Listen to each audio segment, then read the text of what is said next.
High नमस्ते साथीहरू। आज मेरो सोझी गर्दै रुम सोझी गर्दै गर्दै कथा सुनौँ है त।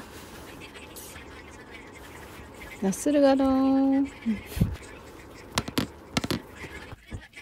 यो चाहिँ मैले सामाजिक सञ्जालबाट नै लिएको हो है त। एन भट्टाचार्यज्यूको सङ्ग्रह र अनुवाद चाहिँ मन्जु डङ्गोलज्यूको है त। सुरु गरौँ। जब दुःख पीडाले हामीलाई सताउन थाल्दछ नि, हामी सबै स्वयंलाई मात्रै प्रश्न गर्न थाल्छौँ के आखिर मलाई मात्र किन? यसै सन्दर्भमा चाहिँ विम्बल्डन टेनिस खेलका एकजना महान हस्ती आर्थर आसेसँग सम्बन्धित एउटा प्रसङ्ग रहेको छ, जुन चाहिँ आर्थर आसे क्यान्सर रोगसँग जीवन मृत्युको सङ्घर्ष गरिरहेका थिए।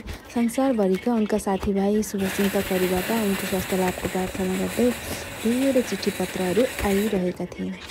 यी चिठीहरू मध्येमा एउटामा यसरी लेखिएको थियो रे, भगवानले किन तपाईँलाई मात्र यस्तो भयङ्कर रोगका लागि रोजेका होलान् है?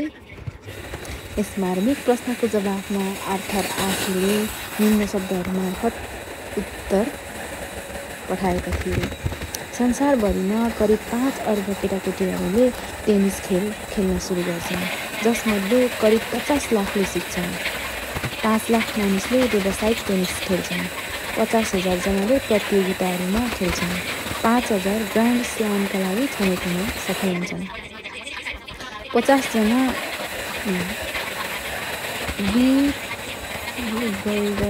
विम्बल्डनसम्म पुग्छन्।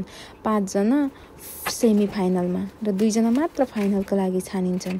जबकि प्रतियोगिताकै सर्वश्रेष्ठ खेलाडी भएर प्रतियोगिताको उपाधि जित्दा मैले कहिल्यै पनि भगवानसँग प्रश्न गरेको छैन, आखिर मलाई मात्र किन? हो, आज क्यान्सर रोगले थलिँदाको यस क्षणमा पनि भगवानसँग म यो प्रश्न कदापि गर्ने छैन, आखिर मलाई मात्र किन? यस्तो राम्रो क्या, पोजिटिभ।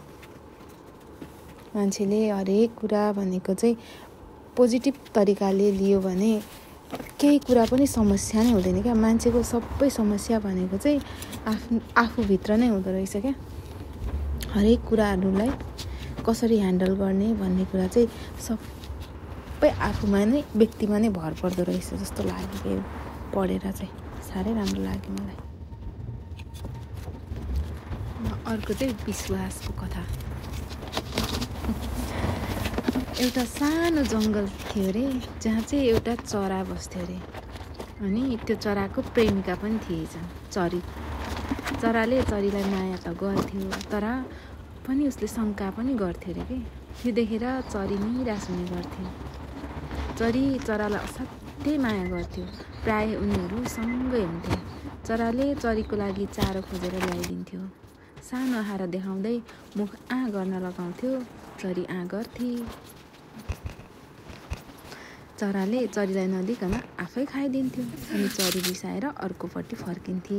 चरोले आफूले ल्याएको अर्को ठुलो आहारा देखाउँदै पग्ली जिस्केको पो भन्दा चरी मक्खै पर्थे। समय बित्दै थियो। एक दिनको कुरा हो, चरोले चरीलाई भन्यो, तिमी यति राम्री छौ, मलाई छाडेर त जाँदैनौ? चरीले मलिन भएर भनी, तिमीलाई कहिले छाड्दिन। छाड्यौ भने नि चरोले सोध्यो रे। चरीले आफ्नो मायाको विश्वास दिलाउन आफ्नो दुबै पखेटा काटिदिन् र भनी, तिमीलाई छाडेर म कतै जान्न, तिमीसँगै हुन्छु जहिले। अब चरो मात्र उड्न सक्थ्यो। चरी एकै ठाउँमा बस्थे। एक दिन साँझ पख चरा र चरी बसिरहेका थिए। बेसरी हुरी चल्ला जस्तो भयो। आकाश पनि कराउन थाल्यो। चरो आत्तियो। चरी उड्न सक्दिनथे। आकाश कालो भइसकेको थियो।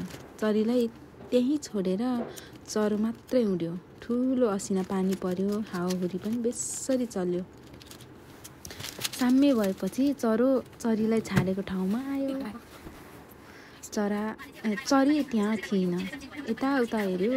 एउटा कापाको ढुङ्गामा रातो मसीले लेखेको थियो, जाने बेला तिमीले म तिमीलाई छाडेर जान सक्दिन मात्र भनिदिएको भए पनि म हुरी आउन अघि नै मर्ने थिइनँ।